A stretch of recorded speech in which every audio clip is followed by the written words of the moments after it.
Le point suivant, donc la question numéro 11, c'est sur le renouvellement de poste de direction du service des musées du patrimoine. Et c'est Émilie Capel qui rapporte. Alors, je vais me permettre quand même, avant de m'y coller, juste, c'est mon dernier conseil municipal, moi j'en ai la certitude, et je voulais dire que ça avait été un plaisir de travailler au sein de cette équipe, mais aussi et surtout grâce à tous les services, et notamment Marion, que je remercie officiellement, voilà, parce qu'on a fait vraiment un travail d'aller-retour et de communication, et c'est aussi pour ça que quand j'entends parfois des suspicions de camoufler des choses ou de mal, ça me fait toujours du mal, parce que en fait c'est les services qui sont insultés, et moi ça m'embête, parce que il y a un travail vraiment de fond qui a été fait, et voilà, au niveau des ressources humaines notamment, par le service des ressources humaines, mais je dirais que tous les services ont adhéré et ont œuvré pour que tout ça soit possible, cette non pas cette baisse, mais en tout cas ce maintien de la masse salariale, ça a été un effort de tous les services. Donc voilà, donc je tenais à remercier tous ces services pour leur travail, et puis aussi les collègues élus, parce que chacun aussi a pu au sein de de sa délégation prendre en compte ses besoins de travail autour des ressources humaines. Voilà. Alors, question numéro 11, renouvellement de poste, direction musée et patrimoine. Compte tenu de la mutation de la directrice des musées du patrimoine, d'ailleurs, qu'on peut féliciter puisque elle a trouvé un poste, plus, on va dire, plus proche de son habitation déjà. Donc on est assez heureux pour elle puisqu'elle peut se rapprocher de sa famille. Il convient de procéder au recrutement d'un nouveau responsable pour ce service. Il est proposé le renouvellement du poste de directrice des musées du patrimoine à temps complet à compter du 1er avril 2020 pour réaliser les missions suivantes. Assurer la gestion administrative et managériale du service, mettre en œuvre les orientations politiques en matière culturelle et de gestion du patrimoine, concevoir et mettre en œuvre une programmation culturelle et développer une politique de médiation diversifiée favorisant l'accès à la culture. Rédiger le projet scientifique et culturel et assurer la conservation préventive et curative, le récollement, l'étude, l'enrichissement, la mise en valeur et l'accessibilité au public le plus large des collections.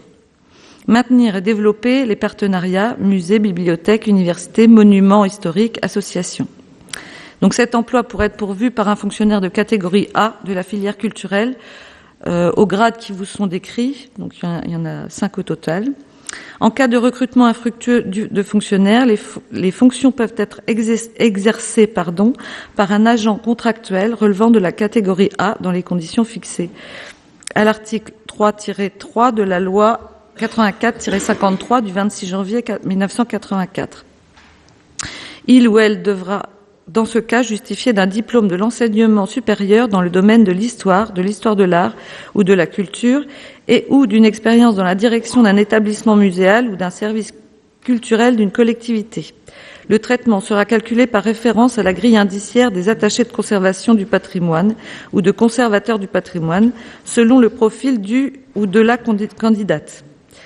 Le coût du poste est d'environ 60 000 €, mais le poste existant déjà, il n'y aura pas d'impact supplémentaire pour la masse salariale.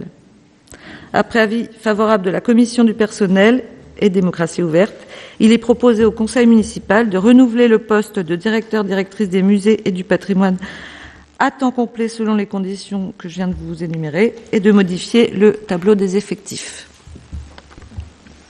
Oui, alors juste pour rebondir sur ce que tu disais concernant Julie Romain, effectivement, elle est arrivée dans la collectivité en 2015, exactement. C'est vrai qu'elle a fait un énorme travail et donc elle est partie vers Caen, vers le musée de Normandie, qui est une des grosses structures culturelles patrimoniales de la région. Et on ne peut que se réjouir pour elle et pour la ville d'Avranches d'avoir vraiment été un tremplin pour elle, puisqu'elle aura un gros poste à responsabilité au sein de cette structure. Alors, ça fait partie de la vie des collectivités et la vie de ces agents qui font le choix d'évoluer dans leur carrière. Et je pense que le travail qu'elle a accompli de restructuration du service permettra recrutement fructueux, puisqu'aujourd'hui on peut se targuer d'être une collectivité qui, notamment dans le champ de la culture et du patrimoine, est attractive pour de nombreux candidats. Voilà. Sinon, sur cette proposition de recrutement, est-ce qu'il y a des commentaires ou des observations, Monsieur Morazin? Une demande toute simple, ce renouvellement de poste prendra effet à partir de quand? À partir de...